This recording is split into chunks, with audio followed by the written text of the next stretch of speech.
One of the things I like about living in Vermont is the amount of water we have. This, along with the limited development in Vermont, results in a lot of trees. It wasn't always this way.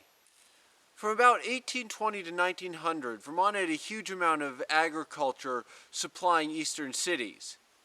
This was before refrigeration allowed those products to be brought from further away, the western United States. In addition to agriculture using the land, much of Vermont was clear-cut for lumber products. Currently, approximately 80% of Vermont is forested.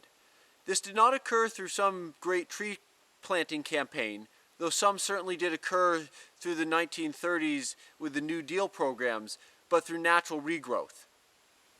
One example of this is some land of ours on a local mountain range.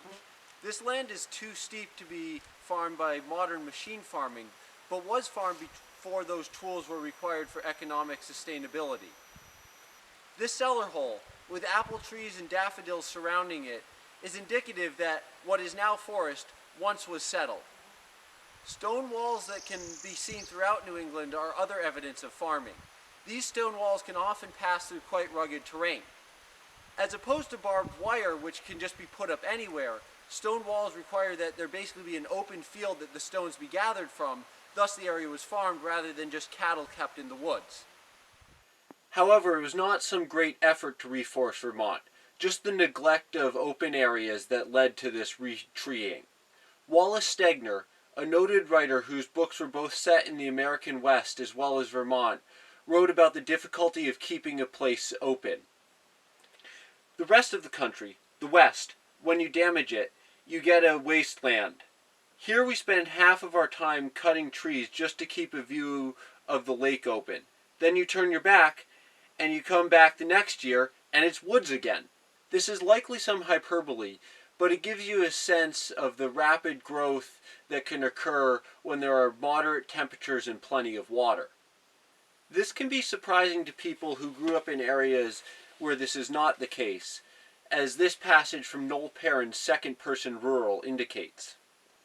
A friend of mine who grew up in the western prairies bought a place in Vermont a few years ago. There is one good hayfield left from the days when it was a farm, and maybe 2 clear acres around the house. All the rest is trees.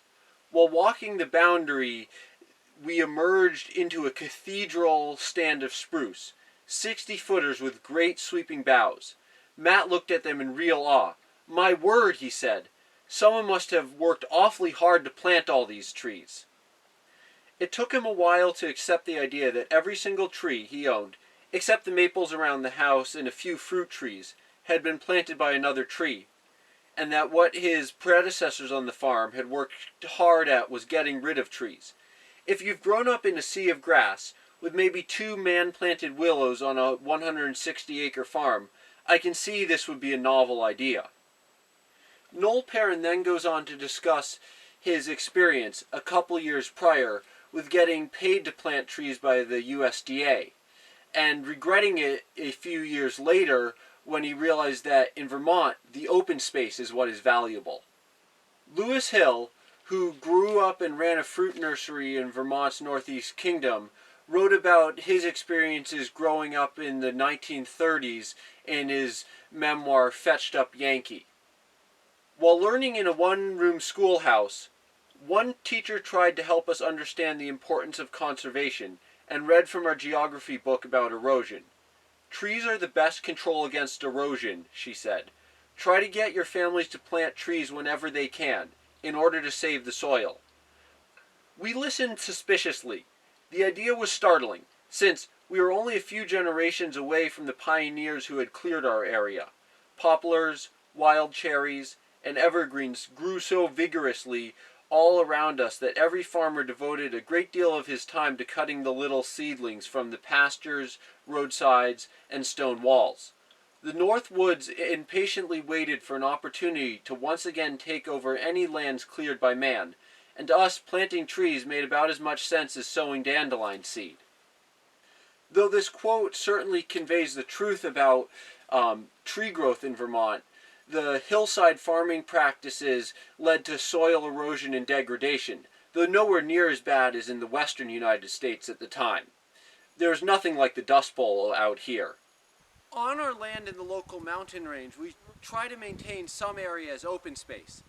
This area that we're trying to maintain as open space has not progressed as far into forest as the rest of the land, and grass is still surviving, so we're trying to keep it open so that continues. Though some areas of this that we have cleared in the past are growing up again with small trees.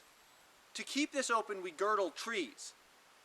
We girdle trees only and don't cut them down because this land is remote enough that it doesn't make sense for us to bring the wood back to our house when we have plenty of wood at our house to cut and use as firewood. Additionally, girdling trees helps because standing deadwood is great habitat for some species. One of the huge points of actually keeping this land open is to maintain some habitat diversity.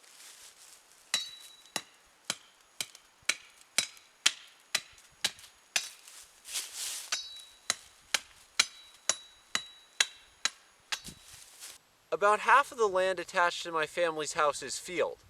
One of the reasons we have a farmer mow it, in addition to maintaining it for current use, hay, manure, is to maintain it as a field and prevent trees from growing in on it and taking over. The only places on this land where trees don't want to grow is some of the very wet marshes. There are other very wet areas that trees are growing still. If you find an open area in the backwoods, and it's not due to human logging or such, it's either going to be because it's bare rock, very near surface rock, or very wet.